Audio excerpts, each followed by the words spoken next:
Hi everybody, it's Tom Woods, January 9th, 2014. Mark Levin is attacking conservatives again and libertarians who support Thomas Jefferson's idea of state nullification of unconstitutional federal laws, that maybe the states have a role to play other than just being doormats, that maybe they might be able to resist unconstitutional federal laws. Well, we can't have that.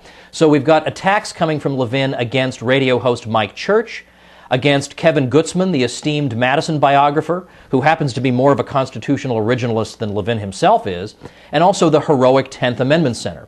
And Levin is attacking them not with anything new, but just with recycled talking points straight out of Rachel Maddow.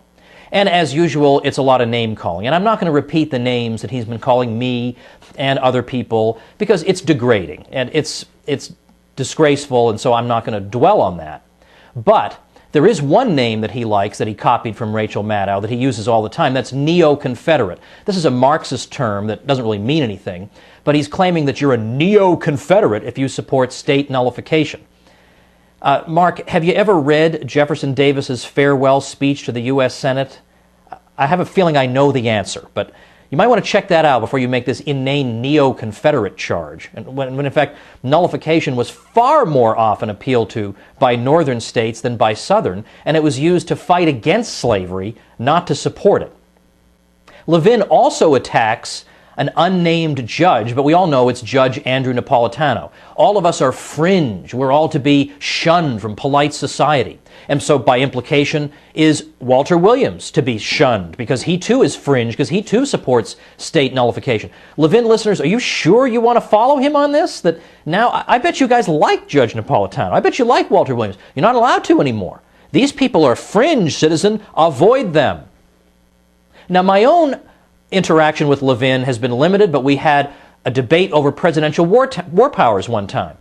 And that was because Levin was defending Obama, saying that Obama had the right to go in to Libya. And I said, of course he doesn't have the right to go into Libya on his own say-so.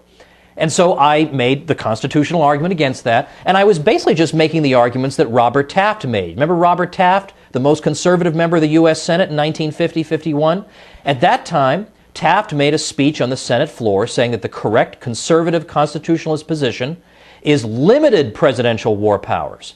Now, who attacked the conservative Robert Taft? The left liberals who said, no, we need expansive presidential war powers. So Levin is taking the left liberal view, so I couldn't let that stand, so I jumped in and I defended the conservative Robert Taft. I defended the arguments that Taft had made. So we had a back and forth, and Levin would call me names, then I would make some arguments, then he would call me names, and I would make some arguments, and yet he would never link to me. On Facebook, he would have all these denunciations of how terrible Tom Woods is, but he would never link to what Tom Woods had written.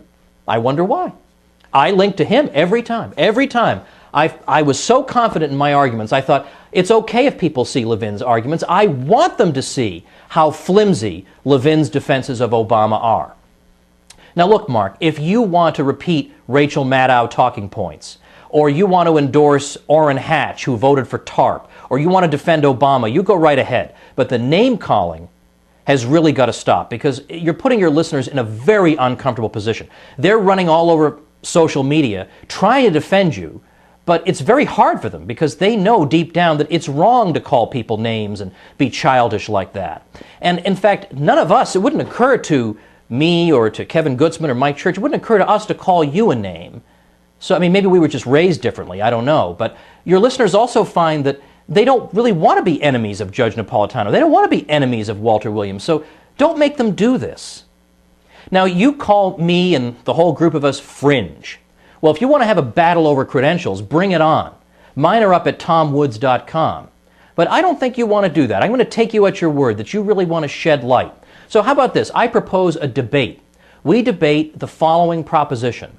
State nullification is a constitutionally legitimate mechanism of resistance against unconstitutional federal laws. I will argue in the affirmative. Now, if you prefer, we can do a 2-on-2 debate. You can bring a debating partner. That's fine. Or like the old firing line debates, we can do 3-on-3. But if you and I can agree on a mutually satisfactory method of choosing impartial judges, then I propose the following wrinkle. That if you are declared the winner, I will donate $10,000 to your favorite charity. If I am declared the winner, you will donate $10,000 to the 10th Amendment Center. And let me interject, by the way, that since September 2013, I've had my own weekday podcast, The Tom Woods Show. And on my show, I don't call people idiots. I don't scream into the microphone. I don't insult the intelligence of my listeners. I don't presume that my listeners must have IQs of 70, and so the only way I can keep them listening is by calling people names and acting like a child. No, I treat my listeners like adults. And every day I eviscerate government propaganda, whether it's about the economy or whatever. And I do it at a level you will not see done on the Mark Levin Show. And on my show, you won't hear imitations of Rachel Maddow, and there won't be any TARP endorsements. So while you're thinking about it, head over to TomWoodsRadio.com, check out the archive, and then click on the link we have there so you can subscribe to the program on iTunes. Meanwhile, I've set up a page to teach nullification to Mark Levin. Where am I going to teach nullification to Mark Levin? Well, of course, in my Liberty Classroom. Where else? So the special page you can look at yourself at libertyclassroom.com/Levin. I think you'll like the resources there. Plus, I have a coupon code for the site there using Levin's name to give you a discount. So check out libertyclassroom.com/Levin. All right, Mark, that's my proposal to you. Debate me. 10 grand for your charity or 10 grand for the 10th Amendment Center? Oh, and Mark, better get your checkbook ready.